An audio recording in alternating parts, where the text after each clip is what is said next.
we now have the Ryzen 7 3800X installed on the motherboard.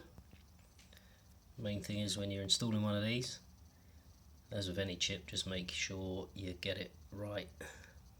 Don't force it. There's a marker which should line up, that just ensures that it drops straight in, so you don't damage any pins, don't bend them, don't break them, because that would be a very expensive mistake. But we're looking good. We've got the fans on the water cooler. They've gone on really nicely.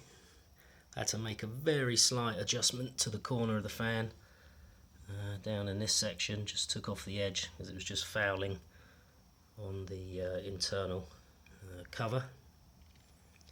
But that's the next stage done. So memory going in, attach the water cooler. Still waiting for that Samsung M.2 to turn up. It's due any time now. We'll get that in there and then fire it up.